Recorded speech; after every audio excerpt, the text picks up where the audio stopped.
کیا آپ جانتے ہیں کہ دنیا بھر سے گدے کیوں غائب ہو رہے ہیں؟ اگر آپ جانتے ہیں تو بہت اچھی بات ہے، نہیں جانتے تو جڑے رہیے میری اس ویڈیو کے آخر تک، آپ کو پتہ چلے گا کہ دنیا بھر سے گدے کیوں غائب ہو رہے ہیں۔ ہمارے ملک میں گدے کو ایک گالی کے طور پر استعمال کیا جاتا ہے۔ گدے پر بے شمار محاورے، ضرب المثل معروف ہیں۔ بہت سے ادیبوں اور شاعروں نے بھی بہت کچھ لکھ رکھا ہے گدے کے اوپر، لیکن کیا آپ جانتے ہیں کہ گدے کو اللہ تعالیٰ نے کیوں پیدا فرمایا ہے؟ گدے کا گوشت پہلے حلال تھا تو اسے حرام کیوں قرار دیا گیا ہے؟ اور چین جیسا بڑا ملک گدے خرید کر ان سے کون سا خطرناک کام سر انجام دیتا ہے؟ ان سب سوالوں کے جواب ہم آج کی اس ویڈیو میں جاننے کی کوشش کریں گے، لہٰذا آپ سے گزارش ہے کہ ویڈیو کو شروع سے لے کر آخر تک ضرور دیکھیے گا۔ دوستو، سب سے پہلے آپ کو بتاتے چلیں کہ گدھا ان سواری اور بوجھ اٹھانے والے 4 جانوروں میں شامل ہے جن کا ذکر اللہ تعالیٰ نے قرآن مجید میں کیا ہے۔ ارشاد باری تعالیٰ ہے کہ اس نے جانور پیدا کیے جن میں تمہارے لیے لباس اور خوراک بھی ہے، اور طرح طرح کے دوسرے فائدے بھی، اور ان میں تمہارے لیے جمال ہے۔ صبح تم انہیں چرنے کے لیے بھیجتے ہو اور جب شام کو انہیں واپس لاتے ہو تو تمہارے لیے بوجھ اٹھا کر ایسے مقامات تک لے جاتے ہیں جہاں تم سخت جاں فشانی کے بغیر نہیں پہنچ سکتے۔ حقیقت یہ ہے کہ تمہارا رب ہی شفیق اور مہربان ہے۔ اس نے گھوڑے اور خچر اور گدھے پیدا کیے تاکہ تم ان پر سوار ہو اور وہ تمہاری زندگی کی رونق بنے، اور وہ بہت ساری چیزیں تمہارے فائدے کے لیے پیدا کرتا ہے جن کا تمہیں علم نہیں۔ یاد رہے دوستو کہ عالمی اداروں کی رپورٹ کے مطابق دنیا بھر میں 4 کروڑ گدھے ہیں، اور سب سے زیادہ گدھے پاکستان، چین، بھارت، سوڈان، میکسیکو اور ایتھوپیا میں پائے جاتے ہیں۔ وفاقی حکومت کے سروے رپورٹ کے مطابق جون 2021 تک پاکستان میں 56 لاکھ گدھے تھے، اور ان کی تعداد میں مزید اضافہ ہوا ہے، جبکہ گدھی 12 سے 14 ماہ بعد صرف ایک ہی بچہ دیتی ہے۔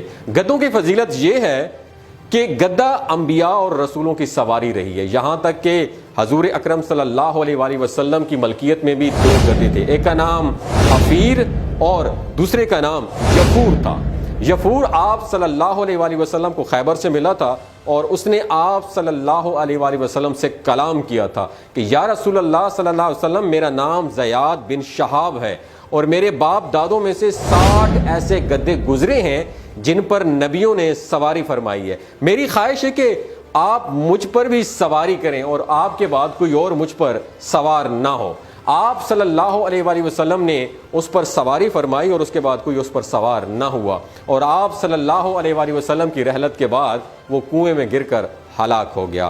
اس طرح ایک بار حضرت موسیٰ علیہ السلام نے حضرت خضر علیہ السلام سے دریافت فرمایا کہ کون کون سی سواریاں آپ کو پسند ہیں، تو حضرت خضر علیہ السلام نے فرمایا کہ گھوڑا، گدھا اور اونٹ، کیونکہ گھوڑا رسولوں کی سواری ہے، اور اونٹ حضرت ہود علیہ السلام، حضرت صالح علیہ السلام، حضرت شعیب علیہ السلام اور حضرت محمد مصطفیٰ صلی اللہ علیہ وسلم کی سواری ہے، اور گدھا حضرت عیسیٰ علیہ السلام اور حضرت عزیر علیہ السلام کی سواری ہے۔ اور کیوں میں نے اس چوپاہے گدھے سے محبت رکھوں جس کو مرنے کے بعد اللہ تعالیٰ نے زندہ فرمایا؟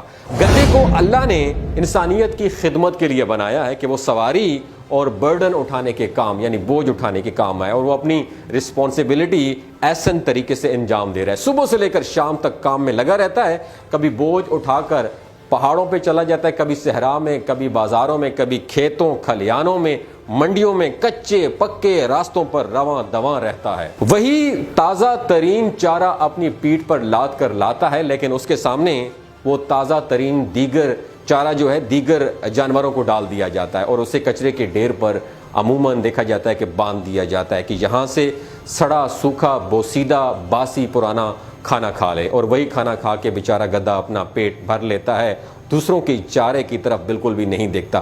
حضرت ابو ہریرہ رضی اللہ تعالی عنہ روایت کرتے ہیں کہ نبی کریم صلی اللہ علیہ وآلہ وسلم نے فرمایا کہ جب مرغ کی آواز سنو تو اللہ سے اس کا فضل مانگو، کیونکہ اس وقت بولتا ہے مرغ جب اسے کوئی فرشتہ نظر آتا ہے، اور جب گدھے کی ہینگنے کی آواز سنو تو شیطان مردود سے اللہ کی پناہ مانگو، کیونکہ وہ اس وقت شیطان کو دیکھ رہا ہوتا ہے گدھا۔ تو ناظرین دوستو، اس جانور کے بارے میں کہا جاتا ہے کہ یہ پہلے حلال تھا لیکن بعد میں حرام کر دیا گیا۔ اس حوالے سے کہا جاتا ہے کہ غزوہ خیبر کے موقع پر حضرت صلی اللہ علیہ وآلہ وسلم نے پالتو گدے کے گوشت کو کھانے سے منع فرما دیا تھا، اس لیے پالتو گدے کا گوشت کھانا حلال نہیں ہے۔ البتہ وحشی گدھا جس کو نیل گائے کہا جاتا ہے اس کا کھانا حلال ہے۔ اس کے علاوہ گھوڑے کے متعلق حکم یہ ہے کہ گھوڑے کا گوشت فی النفس حلال ہے، البتہ آل جہاد ہونے کی وجہ سے اس کا کھانا مکروہ تحریمی ہے۔ خچر کے متعلق یہ حکم ہے کہ کیونکہ خچر گدے اور گھوڑے دونوں کے ملاپ سے پیدا ہوتا ہے، لہٰذا یہ حلت اور حرمت میں بھی ماں کے تابع ہوگا، یعنی اگر گدی کے ساتھ گھوڑا جفتی کریں اور اس سے خچر پیدا ہو تو وہ ماں کے تابع ہو کر حرام ہوگا، لیکن اگر گھوڑی کے ساتھ گدھا جفتی کریں اور اس سے خچر پیدا ہو تو وہ ماں کے تابع ہو کر حلال ہوگا۔ آپ کو بتاتے چلیں کہ عجیب پروٹین کی ایک قسم ہے جو سخت جیلی کی طرح ہوتی ہے اور گرم پانی میں تحلیل ہو سکتی ہے اور شراب اور کھانوں میں ڈال کر کھائی جاتی ہے۔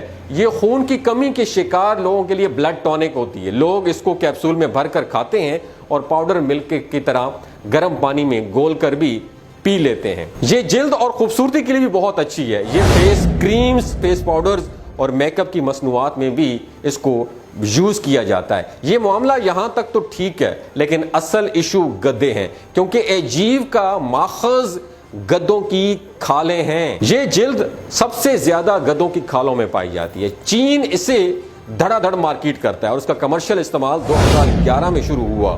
چین کے ماہرین نے جب اسے کاسمیٹک میں استعمال کرنا شروع کیا تو پوری دنیا میں گدوں پر مشکل وقت آ گیا۔ چین میں سن 2000 میں 1,10,00,000 گدے تھے، لیکن ایجیو کے جدید استعمال کے بعد یہ تعداد کم ہو کر 40 لاکھ رہ گئی، اور پھر چین اس کے بعد دنیا میں گدوں کی کھال کا سب سے بڑا برآمد کنندہ ایکسپورٹر بن گیا۔ یہ یوگینڈا، تنزانیہ، بوتسوانا، برکینا، مالی اور سینیگال سے ہر سال گدوں کی 18 لاکھ کھالیں امپورٹ کرتا ہے، جبکہ ڈیمانڈ 1 کروڑ کھالیں ہیں۔ یوں چین کو ہر سال 82 لاکھ مزید کھالیں چاہیے۔ ہم چین کے ہمسائے ہیں، چنانچہ ہمارے گدے پچھلے 10 برس سے چین کی زد میں ہیں۔ پاکستان میں 2011 تک 1000 روپے میں گدے کی کھال مل جاتی تھی، لیکن جب چین نے کھالیں خریدنا شروع کی تو قیمت 30,000 روپے تک پہنچ گئی۔ پاکستانیوں کو یہ کاروبار منافع بخش محسوس ہوا، چنانچہ یہ لوگ گدا خریدتے، اس کا گلا کاٹتے، کھال اتار کر چینیوں کو دیتے اور گدے کا گوشت ہوٹلوں میں بیچ دیا جاتا۔ یوں کھال اور گوشت آلموسٹ دونوں بک جاتے اور تاجر دگنا منافع کما لیتے۔ دوسری جانب چینی تاجر کھال بیجنگ لے جاتے، اس سے ایجیو نامی جو ایک جیل ہوتی ہے وہ نکالتے اور ایجیو $388 فی کلو فروخت ہوتی ہیں، اور ایک کھال سے عموماً 5 کلو گرام ایجیو نامی جیلی نکل آتی ہے، اور یہ جیلی نکالنے کے بعد کھال فرنیچر والے کو بیچ دی جاتی ہیں۔ یوں گدے کی کھال فرنیچر، ایجیو اور گدا فروش تینوں کے لیے رزق کا ذریعہ بن گئی۔ یہ سلسلہ چلتا رہا، لیکن پھر 2016 میں پتہ چلا کہ صرف گدے کی کھال نہیں بلکہ پورا گدا ہی کارآمد ہے اور یہ کاسمیٹک میں بھی استعمال ہوتا ہے۔ ان لوگوں کے مطابق اس کا گوشت بھی صحت کے لیے انتہائی مفید ہے اور گدی کا دودھ انسان کی سانس کی نالی کھول دیتا ہے۔ اس ریسرچ کے بعد چین میں سالم گدے کی ڈیمانڈ میں اضافہ ہو گیا اور چینی تاجر ڈالروں کے بریف کیس بھر کر افریقہ پہنچ گئے، جس کے بعد ڈیمانڈ اور سپلائی کا ایشو بنا اور افریقہ میں گدوں کا بحران پیدا ہو گیا۔ چنانچہ افریقی ممالک نے گدوں کی کھالوں کی ایکسپورٹ آلموسٹ بند کر دی۔ افریقہ سے جواب ملنے کے بعد پاکستان گدوں کے معاملے میں چین کی واحد آس بن گیا۔ اس طرح چینی تاجروں نے پاکستان کا رخ کر لیا اور ہماری موجودہ حکومت نے بھی سنہری موقع سے فائدہ اٹھانے کا فیصلہ کیا۔ خیبر پختونخوا باقی صوبوں سے سبقت لے گیا اور اس نے چین کی ضرورت پورا کرنے کے لیے صوبے میں ڈنکی فارمنگ کا پروجیکٹ لانچ کر دیا، اور اب کے پی کے کی حکومت نے معاشی پوٹینشل دیکھتے ہوئے گدوں کی افزائش کے لیے خصوصی انتظامات بھی شروع کر دیے ہیں اور گدوں کے قد کاٹ اور خوبصورتی کے لیے جدید ٹیکنالوجی بھی استعمال کی جائے گی۔ دوستو، آپ نے اس ویڈیو سے کیا سیکھا کہ آخرکار وہ کون سی وجہ ہے جو دنیا میں گدوں کی شارٹیج کا باعث بن رہی ہے؟ آپ نے کافی عرصے سے یہ نوٹ کیا ہوگا کہ چائنا میں لوگ گدے کیوں کھاتے ہیں؟ لوگ گدے نہیں کھاتے، وہ اس لیے استعمال کرتے ہیں کیونکہ اس کی کھال بھی فائدہ مند ہے اور اس کی جو عجیب نامی جیل اس سے نکلتی وہ بھی فائدہ مند ہے اور یہ فرنیچر انڈسٹری میں بھی استعمال ہوتی ہے. اس لیے پاکستان میں گدوں کی شارٹیج ہے کیونکہ پاکستانی سارے گدے یہاں سے ایکسپورٹ ہو کے چائنا کو جاتے ہیں. آپ نے اس ویڈیو سے کیا سیکھا؟ نیچے کمنٹ سیکشن میں اپنا ایکسپیرینس ضرور شیئر کیجیے گا.